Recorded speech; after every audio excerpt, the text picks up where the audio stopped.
Hi everyone, this is Terry. Today I'm starting a series of videos on the Luminaire showing you the character and decorative stitch functions. I think you'll enjoy these videos.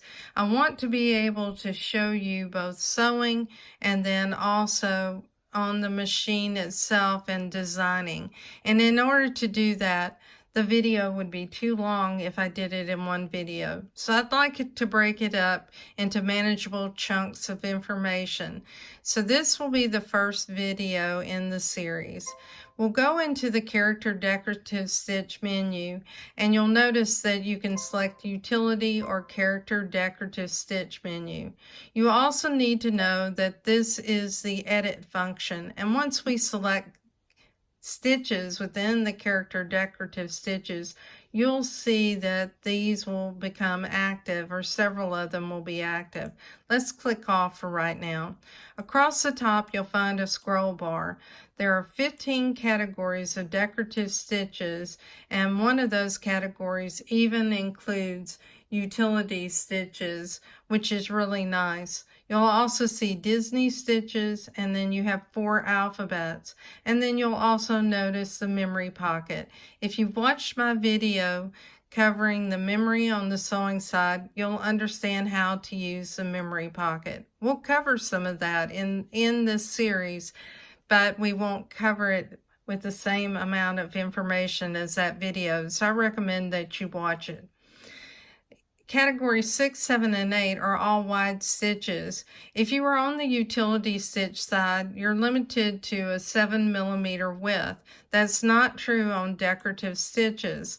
Let's just select one of the stitches and notice that it's 11.3 millimeters wide and 19.1 millimeters long. Now, if we select the Edit menu and select one stitch, that is the size of this individual stitch. Whenever you're sewing something like this, you need to use your end foot. And you need to do that because the stitches need to form and your foot needs to have a wide enough opening to have coverage for these large stitches. The machine is going to sew forward and backwards and from side to side. And in order to make those stitches or to form them, you will need to guide the fabric with your hands and holding the fabric lightly. You don't want to hold it so tight that the machine can't do what it needs to do, moving the fabric. In order to keep your stitches in a line, one of the things I'll show you when we're stitching out is using some of the alignment tools. You might even want to project the stitches onto your fabric and audition them, so I'll show you that as well. But you might want to see what it looks like in a different color. And to do that, all you need to do is to change the thread color here.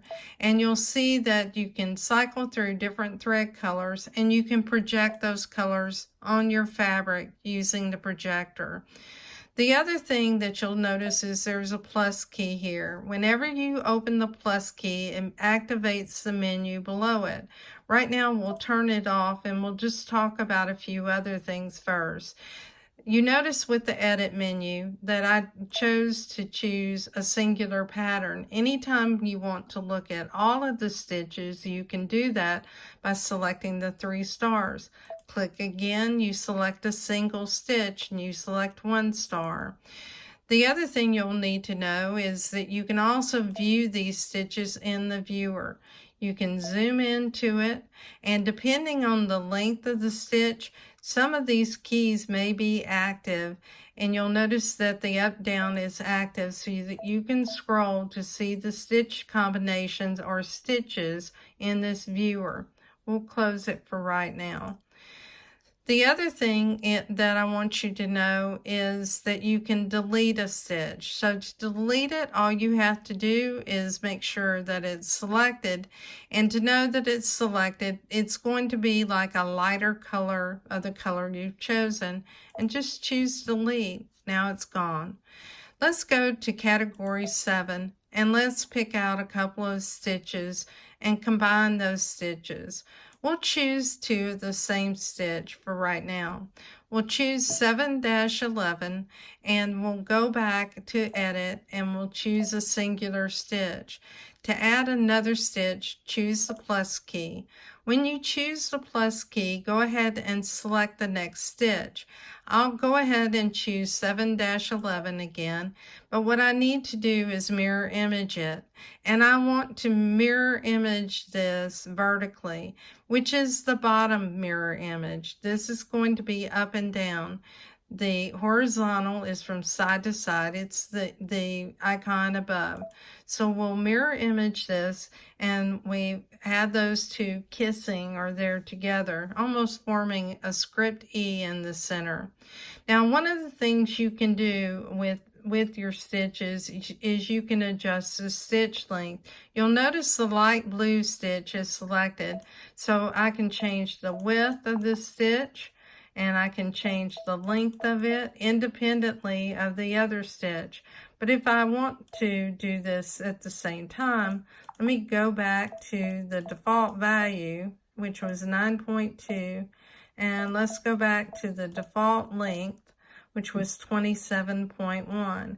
If I want to make the changes to change both stitches, I need to choose this to group them all together. Now that they're all grouped together, I can change the size and it'll affect all of them. But there's something else I can do. I can link them and change the width and length proportionately. So this is really nice because I keep the nice formation of this stitch, and what I've done is I've lengthened it and made it wider proportionately. Let's view that, and let's look at it in a large view. So you can definitely see what the stitch formation would look like. You can change it back so you can see what it would look like if you sew it end on end. You may or may not like the appearance of it, but I kind of like the way that it overlaps every place that it joins. We'll choose close. If you want to delete one of those stitches, ungroup them first of all. And then what we need to do is, let's go back to the singular stitch mode. I'll delete the second stitch, and now I'll add another stitch to this combination. We'll try 7-16. Now what I can do is I can see what this would look like if it stitches out. And one of the things that you have to think about with some of the stitches is how they're forming and how they're going to join together, and decide for yourself if you like the appearance. And really it's more trial and error than anything else. Let's look at that one as well, and we'll zoom in so you can see what the formation would look like.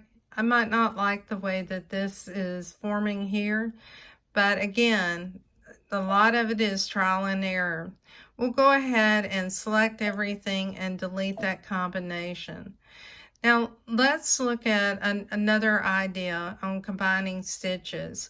One of the things in combining stitches is that you have these arrow keys. So let's just say that I select a leaf. We'll go back and make that a singular leaf, and we want to take that leaf and we want to rotate it. So to rotate it, we'll try rotating it this way. No, that's not what I want. I want it to be up and down. Let's add another stitch to it, and we'll go ahead and add one of these tulips. Now this tulip looks small for that leaf, so I want to make it larger.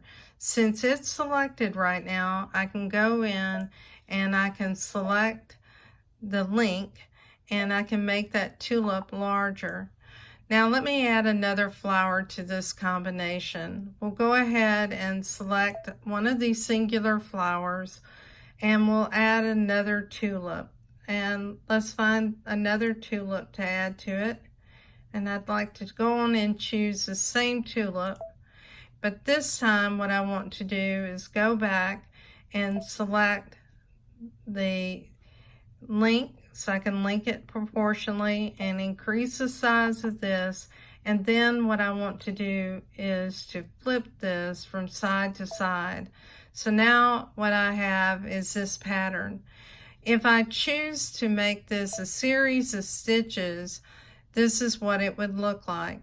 And this is where you need to think about what the stitches look like. Now, you can't see everything in this window, so go and select it here. And you can see that what is happening is it's forming with the leaf, the flower, another flower, the flower that's turned, and another leaf. This is a situation where I would probably want this other leaf rotated so that it is mirror image. So let's choose close, and then what I need to do is I need to use the arrow key so I can move down and select that last stitch. You'll notice I can move all the way up and I can move all the way down into my stitch formation. It looks like I'm not on the last stitch, but actually I am. So that's where I need to bring it back to the single stitch. I'll go ahead and choose another leaf, and I'll add that leaf, and this time what I want to do is I want to mirror image this leaf, and then I want to save this combination. And to save it, I'll save it to memory.